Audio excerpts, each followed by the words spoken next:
Everybody calls me Banky. That's the name that I got from my grandmother when I was young. I'm coming out here after 30 years. Yeah, I ain't got nothing, but I'm gonna have something because I'm rich in personality, you know, and I'm rich in love. My family love me, and that's really all that counts.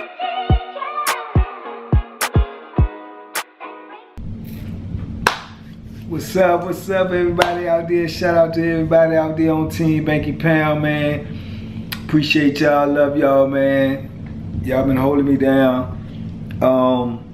Like I said, man, we're gonna keep it rolling. We're gonna get into this new stuff. We're gonna start pushing out these videos as much as possible. It's gonna be a lot more story time.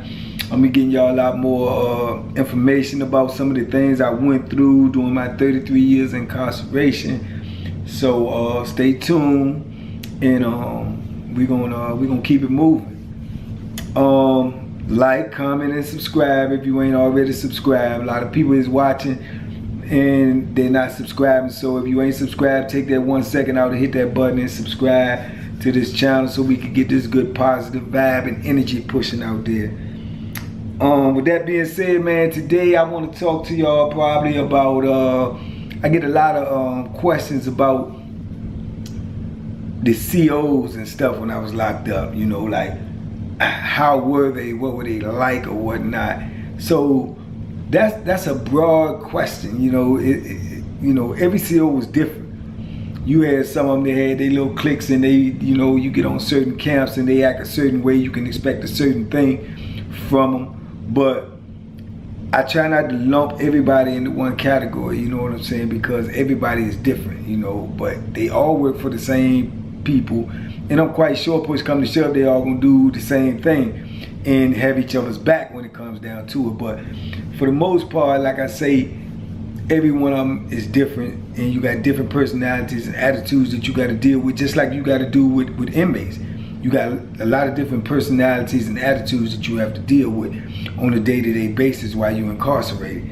But when I was thinking about this question, one of the main ones that came to my mind is one of the meanest COs that I ran across, man. And it's a lot of them. I done met some mean old cusses, man, you know. But I would have to say, man, at the top of the list, or at the top of my memory, is this dude named McInnes, man. And it's McInnes. A lot of people used to pronounce it McGinnis, but I think it's McInnes.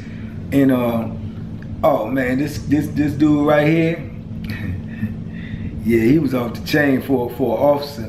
He would have fit right in as a convict. He would have fit right in as a convict, because he just had a go button where he was fearless. He didn't care, you know what I'm saying? He didn't mind if he get hurt in the process, but he just was he had no reverse in him, you know. And that's a convict. That's like a real convict. They ain't backing down. They ain't, you know, taking no plea bargains or nothing. They want what they want and they mean what they say. So this dude was actually like that, and he was a CO, and he was a big one too. You know, I think he was in the Marines or something before. He was like maybe like 6'3", you know, about 230, 220. Like the biggest son, black and ugly as ever, you know, scars all on his face, like he been through war already. So, you know, he ain't really care. He talked with a little lisp, had a little lisp when he talked and everything. But trust me when I tell you, this cat right here, CO or not, you had your work cut out when you dealing with him, because he won't play, you know. And at the time they brought him in, I think he came in from the military. So a lot of them dudes, when they come in from the military, they can automatically come in as a sergeant or something like that, because they have some type of background in that field. So they can come in and automatically get promoted or come in at that level, opposed to coming in as a CO. And I think if I'm not mistaken, I think he came in as a sergeant. And at the time I was on Greensville. So man, when I tell you Greensville was a war zone at this time, it was a war zone. In them early 90s, woo, it was super dangerous in there. And it was kind of like the prison was getting ready to get out of hand. It was getting ready to get overtook. Like the inmates was going to be running the prison. It had that feel because it just was so much violence going on, and everybody was doing what they wanted to do. And they was like, the consequences be damned. Everybody was just doing what they wanted to do. And they was in the process of trying to, you know, regain control and take the prison back. So they started bringing in people like McGinnis, troubleshooters or whatnot, and they started segregating the prison. You know, they started, you know, locking people up for any and everything. So they was trying to get rid of all the so-called troublemakers. But at the time, it was so many that it was almost impossible. You know, and this before this is like the early 90s, like in Virginia prison. This is before all the gang stuff had started. These was just, you know, just convicts, you know what I'm saying? Just, I guess, you know, being fed up and being tired of told what to do, where to go, and we ain't, you know, so it was just one of those eras where the danger was so thick that every day and every moment you knew something could happen, you know, and most of the time something did happen every day. So that was the tone and the atmosphere of the prison at the time. So when they brought McGinnis in, man, they was like a troubleshooter, and they put him on one side of the yard, and it had to be the side that I was on. And they basically gave him free reign to do what he wanted to do as long as he could get the place under control. Because you had so many officers that was quitting because the violence was so great that they didn't even want to work there, especially the females. The females, the side that I was on, the females was quitting like running water, man. You see them today, and then the next thing you know, you like, where's officer says, oh, they quit. Oh, they quit. They ain't even want to come in the building because the dudes was off the chains, and the dudes was just doing the most, doing whatever they wanted to do.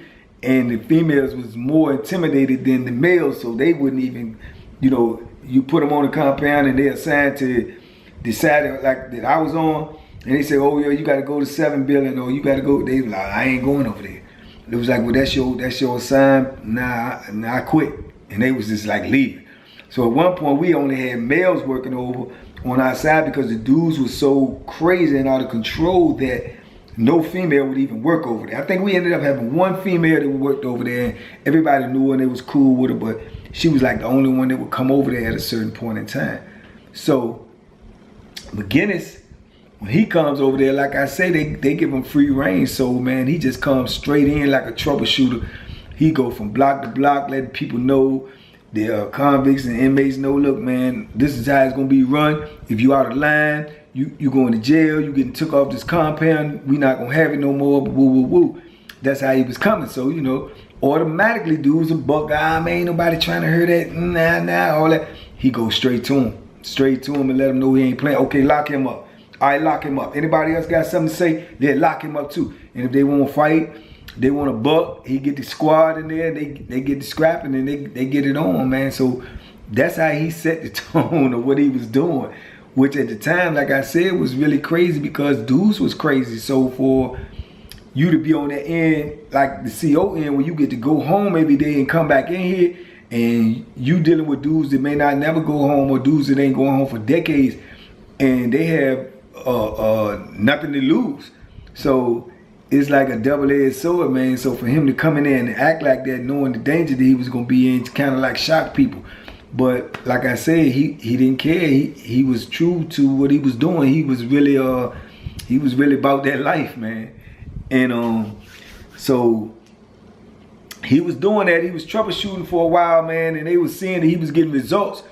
He was locking so many people up. They promoted him real quick. He went from being a sergeant to being a lieutenant. I mean, like within a couple of months, which is unheard of, especially if you just get on the compound. But that's just how much work he was putting in, and they just, I guess they saw something in him, and they believed in him, in his military background and organizational skills. They feel like he could get, you know, the compound in order. So they gave him more free reign when they gave him lieutenant bars. So this cat actually, on each side of the building, you had 3 buildings. You had a building right here, here, and here, just like my fingers. They was in order. So it's like, how how many, I can't say, I think 7, 14, 21. I don't know, it's like hundreds of people in each building. I can't say exactly how many, but this dude actually took the middle building, right, and made that all a jail. This was housed with hundreds of inmates. He was locking up so many people, he made this whole middle building, the entire building was the jail. When we already had a whole jail for the whole compound. He was locking so many people up on our side that he had to vacate a whole building and make it a jail. Because if he caught you with your shirt out, you was getting locked up. If you raised your voice at an officer, you was getting locked up. If you ain't have your room in order, you was getting locked up. I mean, it was just like everything. He just locked you up, just boom. That's just how they was doing it. He placed officers on every corner of every boulevard or the boulevard. So when you walk down the boulevard, if you walking down there, if you taking too long, if you talking, if you lollygagging, hey, go get him, go get them, lock them up, lock them up. Something like I had never seen before, but he started doing it, and it was just chaos, man. So then, you know, like always, you know, you got dudes, they plotting, they like, man, we got to get rid of him. You know, he making life miserable on here. So dudes was starting to plot, talking about getting rid of him, you know, like taking them on up out here.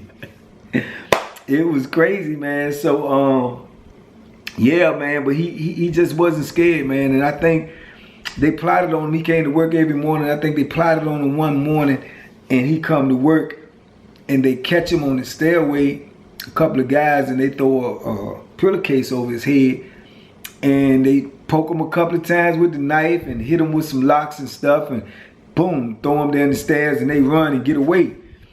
Man, this cat, they take him up out of there, take him to the hospital, whatever they do to him. So everybody figuring there, you know, they done got rid of him.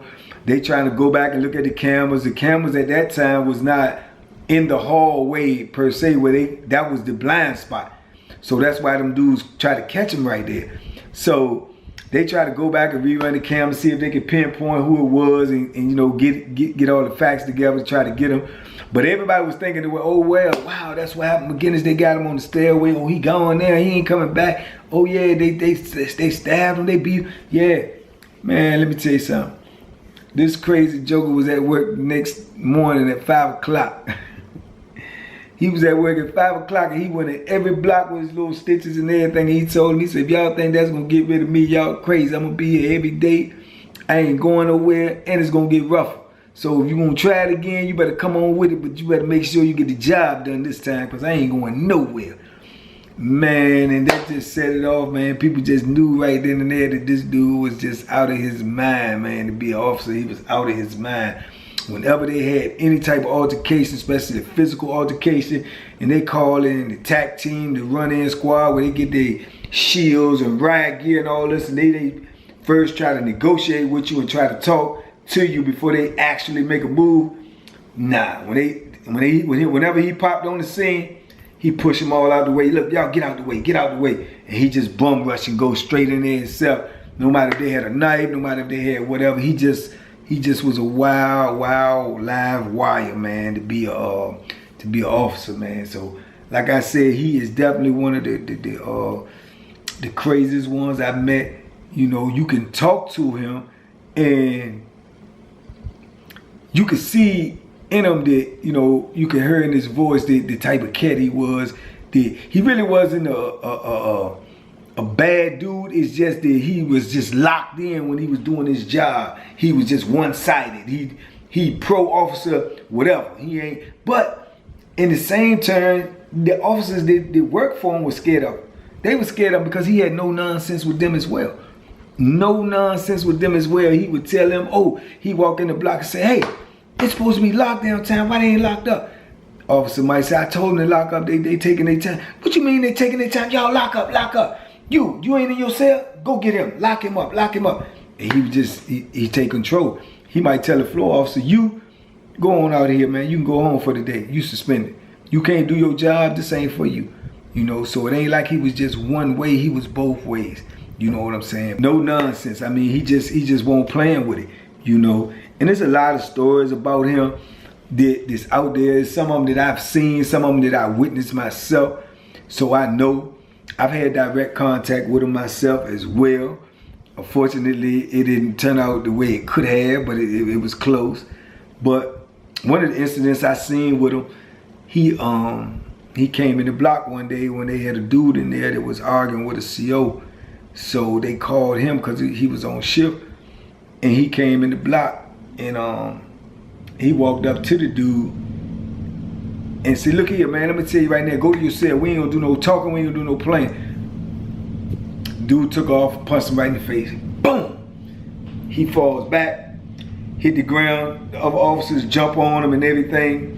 They tackle the dude, take him down to the ground. They wrestling with him. They get him, you know, all the way pinned down, and then they cuff him up, put the handcuffs on him. So he got the cuffs on behind his back and everything. They get ready to take him out, take him to jail. But he was so arrogant that he had known that everybody seen him get punched in the face because the whole block is out. So he said, hold, don't take him out, don't take him out. So he said, hold up. And he said, bring him here. He bring him over there. The dude's holding him on both arms. He got the cuffs on. They bring him over there, stand him in front of McGinnis. McGinnis actually took his handcuffs out of his waist thing, closed them up, click, click, click, and put it on his hands like brass knuckles. And while they was holding him, he punched the dude right in his face in front of everybody. And his blood just went everywhere. The dude fell down. They picked him up. He said, take him out there. They dragged him on out, took him on out, had to take him to medical before he went to segregation or whatever. And McGinnis just turned around to the whole block, and he told him, he said, yeah, if you think you gonna ever get out on me and you ain't gonna pay the price for it, you better think again. Cause I ain't going nowhere, and ain't nobody gonna make me leave, and ain't nobody gonna do nothing to me that ain't gonna do back to them. So you keep that in mind if you thinking about doing something to me. And he walked on up out the block, you know, and a lot of dudes was, but they knew he was serious, you know, because I knew he was serious. And anybody with any common sense know what type of dude you dealing with when you dealing with him. And I'm telling you, man, for him to be an officer, he was crazy. I mean, he had the convict mentality. You know, he was crazy, man. So, you know, like I said, I could go into a lot of stories about him that I knew about him, but it's just off the top of my head, thinking about one of the craziest officers I've met. I would say him because of his tenacity, man, and his the way he went about things, man. He was front line. He stayed on the front line. He ain't care nothing about the drama. He ain't care nothing about getting it in, you know. And back then, you know, that was during that era in the 90s, the early 90s, when you had certain officers, man, that they talk stuff to you and you got the right supervisor on shift. And he might say, you want to fight him? You want to fight him? He said, y'all can fight. Ain't nobody gonna get no trouble. If y'all want to fight, y'all can fight. You know, if y'all gonna keep it like men, then you may be able to fight an officer and don't get in trouble. But 9 times out of 10, the officers ain't really want to fight because they hid behind that shield of officer. And if you touch them, that you're gonna be penalized greatly. So a lot of them, they never really want to do it. But you had a few that, you know, stepped up to the challenge, said, yeah, I'll fight. And, you know, most of them got their butt whooped. But, you know, you had some of them that was brave enough to do that, you know. And he was one of them type of officers that if he caught an officer talking tough, he would put him on Front Street. He'd say, you want to fight him? I'll take you in the back and let you fight him. You want to fight him? You know, and the officer would be like, nah, I ain't trying to fight him. Well, he said, well, stop running your mouth then. Leave him alone. You know, so like I say, he was, I ain't gonna say he was just one-sided. I'm just gonna say what, you know, because like I say, he went at the officers as well, but he was just a no-nonsense dude that when you dealing with him, whether you inmate or convict, you had to know you was dealing with a dude that wasn't gonna do no backing down.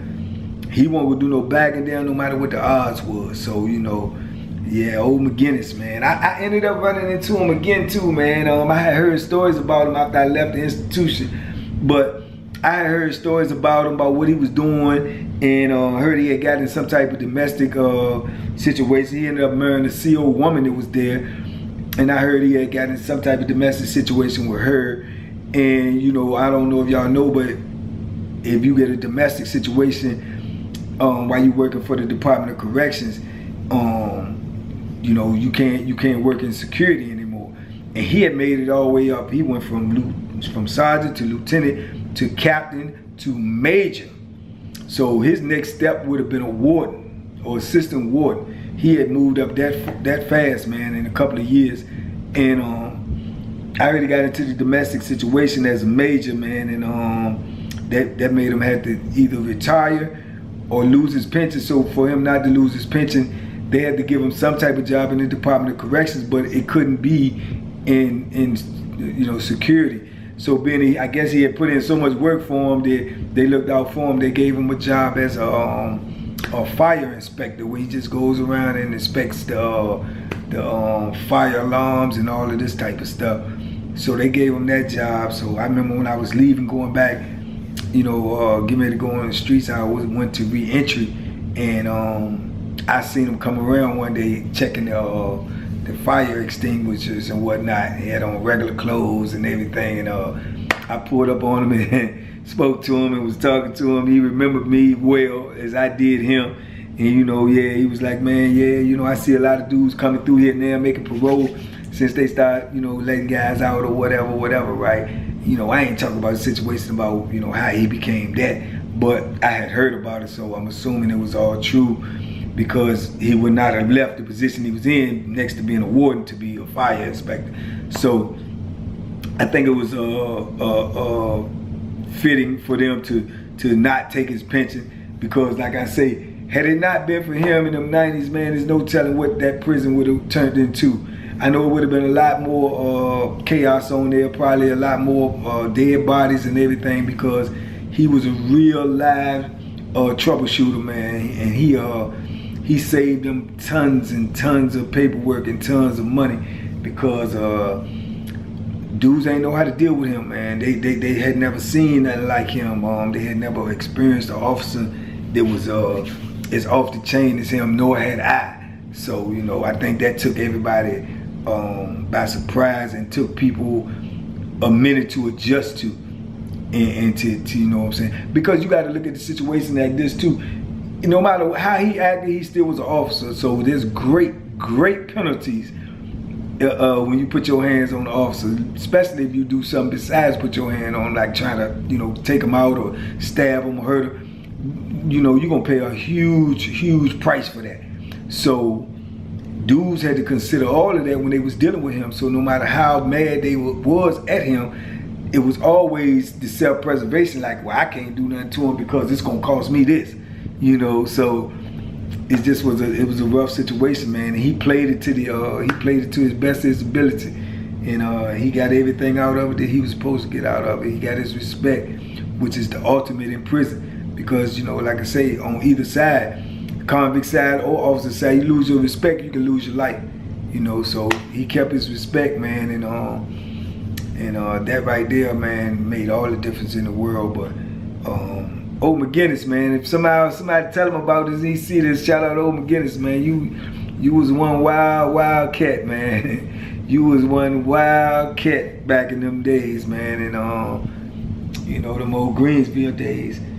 But that's just one of the dudes I remember, man. So if y'all, you know, are interested in any other type of things that went on in there as far as like individuals, because I can give you tons of individual characters. I've met every kind, every walk of life, every nationality. Oh man, crazy ones and funny ones. Some that should be comedians somewhere. Some people that should be in the movies.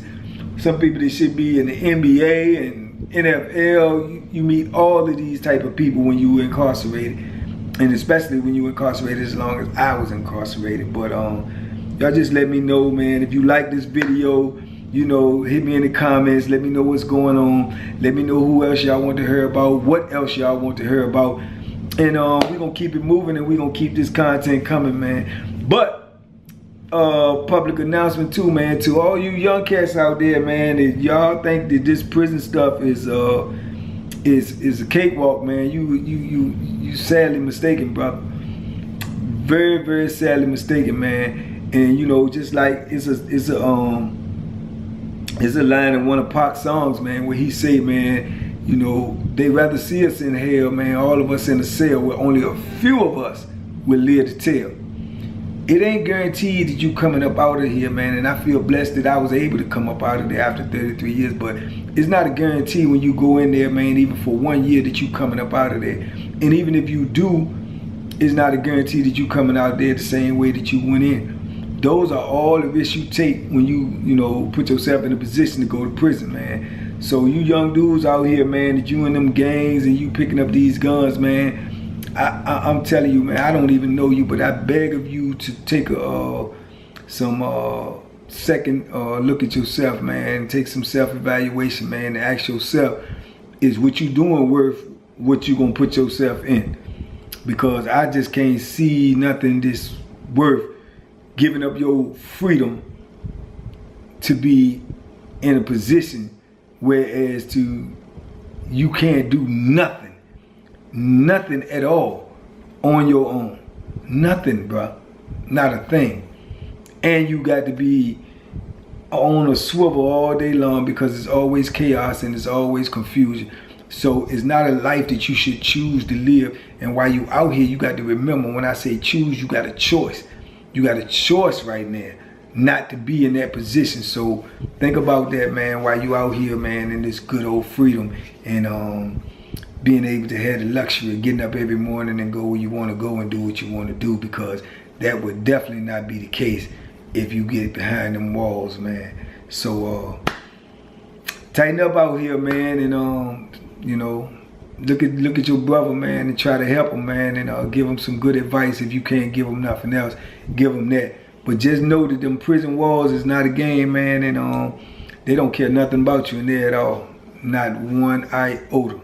Nobody. So if you want to live that type of life, man, just be reckless out here, because one thing for certain, they always got room in there for you, man. So just keep your head in the right direction, man, and think positive, do positive, be around positive people. And if anybody around you trying to encourage you to keep doing what you're doing and they know what you're doing is wrong, them the wrong people to be around, bro. Them is the wrong people to be around, because only one person gonna do that time, and that's gonna be you. Only one person gonna be in that cell wondering what it's like not to be in there, wondering what's going on out in the free world, wondering what's going on with your family, wondering what's going on with the people that you was dealing. That's just gonna be you. That's just gonna be you. So if that ain't what you want to do with your life, if that ain't what you can see yourself dealing with, then just change your patterns out here, man. Change your lifestyle while you still got a chance, man. Because if you out here in the free world, you still got a chance to do what you want to do. You still got a chance to get it right. Every morning you wake up is a new opportunity to be a better person, man. So take advantage of that opportunity, and everything else will work itself out. So peace and love, man. I ain't mean to be preaching to you young cats, but I swear to God, I don't want to see y'all go through what I went through. I swear to God, brother. Y'all stay encouraged out there, man. Stay motivated, man. Stay inspired, man. And as always, be safe, be smart, make good decisions, man. That determines how your life turn out. And stay with this channel, man. Keep with this channel. We're gonna pump this channel up. We're gonna keep on going. We're gonna keep on getting bigger and doing our thing, man. So shout out to Team Banky Pound. Shout out to everybody who's on my Instagram, who come see me dance every morning. Appreciate y'all. Shout out to everybody in my membership. I love y'all, man. We got more videos coming for y'all soon. And just shout out to everybody out there, man, that's doing something good, and everybody that's being positive, man. We love y'all out there, man, and that's the way we want to keep that energy pumping, man. So peace and love. I'll catch you the next time.